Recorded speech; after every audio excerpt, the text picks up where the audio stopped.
Le grand direct des médias, Jean-Marc C'est l'un Morandini. des cuisiniers les plus populaires de France depuis sa participation à Top Chef. Norbert Tarrer ne cesse d'enchaîner les projets télé, cuisine et même spectacles sur scène. Ce soir, il débarque sur Sister aux commandes d'un tout nouveau programme qui s'appelle Norbert Commis d'Office. Norbert Tarrer, bonjour. Bonjour Jean-Marc. Merci beaucoup Bonjour. d'être en direct avec nous sur Europe 1. Il y a également votre show, One Man Show Patate du mardi au samedi. C'est à la Nouvelle Ève à Paris. On va commencer par vous d'abord. Mais c'est quoi votre métier?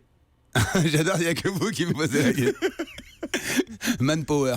C'est ça. Ouais. Non mais honnêtement, c'est quoi? Non, je m'éclate. Déjà, je suis restaurateur. J'ai ouvert mon restaurant il y a 3 mois. Ouais.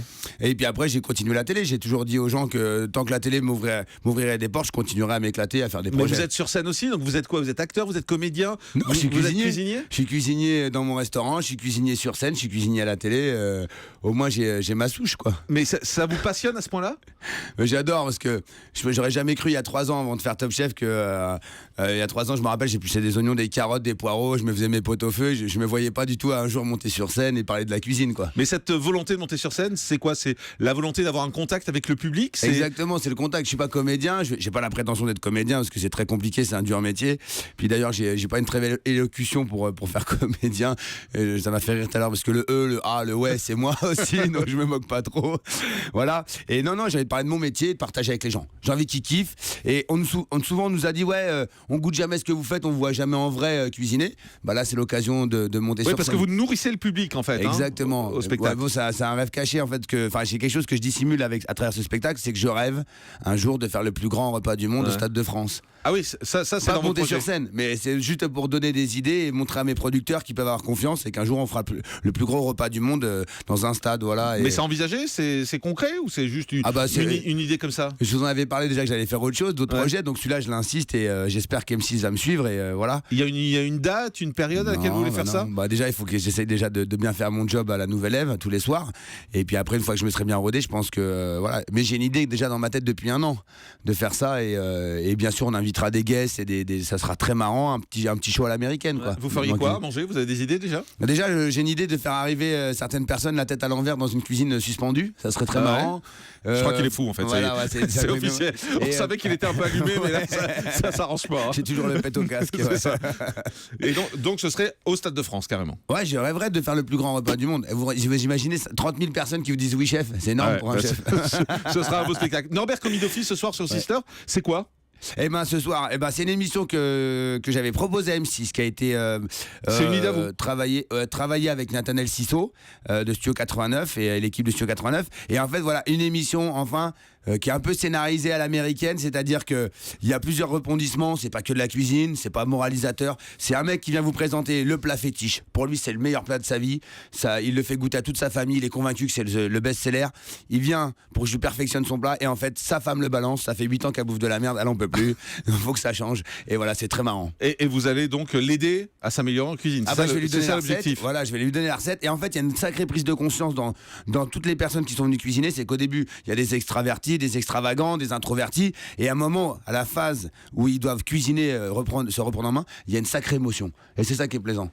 Et les gens vont s'identifier parce que si eux le font, les gens vont se dire je peux le faire, parce que d'habitude c'est nous qui allons cuisiner, donc ils se disent c'est normal, c'est easy, c'est des chefs. Pendant très longtemps vous avez été associé à Jean Humbert. Oui. Ce duo c'est terminé? Ah non, c'était spécial. Non, avec Jean on s'était mis d'accord. On a dit qu'on voulait pas essorer le concept comme les autres émissions, tout le monde en profite, tout le monde est presse le citron, puis après ça marche plus. Avec Jean on s'est dit on termine sur une Coupe du Monde 98 et pas sur un coup de boule. Donc on va revenir dans des spéciales d'ici quelques temps, on va revenir faire des grosses spéciales, ouais. Vous avez une particularité également, c'est que vous parlez sans tabou d'un peu tout. Ouais. Vous parlez argent par exemple. Ouais. Vous aviez dit que vous gagnez 3 500 € par mois, c'est ça? Ouais, c'est la même toujours. C'est toujours la même. Entre le spectacle, la télé, tout ça, vous gagnez pas plus? Le spectacle, vous savez très bien que dans le monde des artistes, c'est pas super rémunéré. Ça gagne combien Maintenant, un spectacle? on va en parler justement comme ça va rassurer les gens. Les gens sont pas inquiets, mais c'est Non, mais je vais plutôt de la rassurer les gens curiosité. pour montrer que j'y vais pas pour les thunes. C'est payé à peu près 150 € brut la soirée. Par soir? Ouais. Ah Donc ouais. vous voyez que j'y monte par la passion, j'y monte pour les gens. Voilà. Mais moi, je suis pas quelqu'un de vénal, je me prends pas la tête.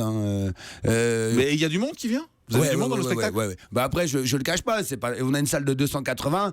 Le mardi, on arrive à faire une centaine. 110 le mercredi. Le plus haut que j'ai fait, je crois, c'est 180. Ouais. Voilà, parce que Mais déjà. ça veut dire que vous gagnez 1 euro par personne, quoi. Moins d'1 euro par Mais personne. c'est pas grave. Je gagne tellement. À la fin, je vais accueillir les gens. Enfin, je vais les saluer. Je me mets dans le hall d'entrée de la nouvelle Ève et je les salue tous. On fait des autographes et tout.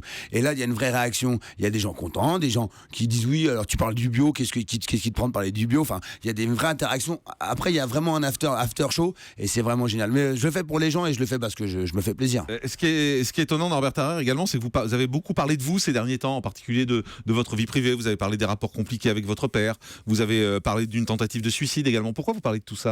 Non, c'est parce qu'on me pose des questions et j'y réponds. Vous êtes honnête, quoi. Bah, j'ai pas à me cacher. J'ai comme tout le monde, je fais pipi, je fais caca, j'ai des emmerdes comme tout le monde. Hein, donc, j'ai pas à me cacher. Je vais pas à chaque fois dans des émissions pour parler de ma vie. Mais si on me pose des questions, j'y réponds franchement. Vous m'avez demandé un salaire, je vous réponds. Je veux dire que c'est pas indécent. Bien sûr, non, mais c'est au pas indécent d'en parler. Au contraire, ça rassure les gens. C'est une vraie transparence en même temps. Et mais puis ça rassure les gens de dire que la télé, c'est plus les mêmes moyens qu'avant, c'est plus les mêmes budgets, on est plus aussi bien rémunéré qu'avant, et que une fin en soi, c'est que la télé, on n'est qu'un produit. On reste quand même de toute façon qu'un produit. Donc voilà, et moi, je pense que plus vous grandissez à la télévision, plus ça vous crée aussi d'autres emmerdes. Différents, mais d'autres emmerdes. Quel type d'emmerde vous avez? Un petit conflit avec papa. Ouais, toujours? Ah bah oui, un peu plus loin, là, on verra ça le 17 février. C'est-à-dire? Au tribunal. Et c'est quoi le conflit? Bah c'est parce que j'ai parlé de ma vie, que j'ai expliqué comment je m'appelais Norbert. C'est tout, il a pas aimé. C'est après votre passage dans Cellulaire Terrien, c'est ça? Ouais, non, c'est sur une déclaration sur Voici. J'ai pas voulu l'attaquer, d'ailleurs j'ai jamais cité son prénom et son nom. J'ai juste dit qui était mon père. Donc, vu qu'on s'est jamais vraiment parlé, il y a que les gens à qui il en a parlé qui savent qui est mon père. Mais sinon, personne ne connaîtra son identité. Je me suis jamais permis de la dire et je la dirai pas aujourd'hui. Mais mais je le demande en plus. Mais voilà, c'est terrible d'en être là avec son père, non? Bah, c'est terrible. C'est pour ça que j'ai dit aux gens, des fois, on peut tout avoir dans la vie, mais des fois, il nous manque l'essentiel, l'amour d'un père. Hein, c'est tout. Donc c'est pour ça, et moi je suis papa de 3 filles, c'est pour ça que d'ailleurs je me suis permis il y a quelques temps, et on l'a pas fait volontairement, on l'a fait pour remercier la fille qui nous avait tatoué. De tatouer le nom de vos 3 filles dans votre dos. Et le nom de ma femme sur mon avant-bras, c'est sa femme de ma vie.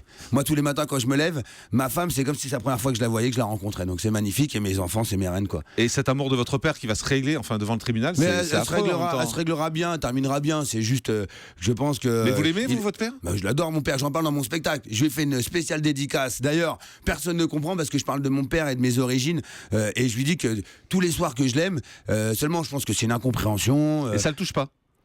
Mais si ça le touche, je dis pas que c'est un enfoiré, je dis juste que ça le touche.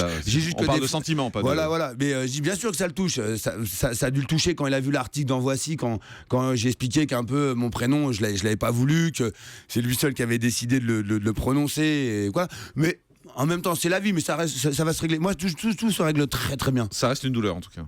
Ah bah c'est une plaie ouverte, c'est dommage. J'ai tout ce qu'il me faut, mais j'ai pas l'essentiel. Pour un homme, pour un garçon, pour un enfant, c'est son père. Après, j'ai pas à pleurer. Ça va se régler. Je sais que mon père, il est assez intelligent et que moi-même, je deviens de plus en plus intelligent grâce à la télé d'ailleurs. Alors, on fait une pause. Le grand direct des médias sur Europe 1. Jean-Marc Morandini.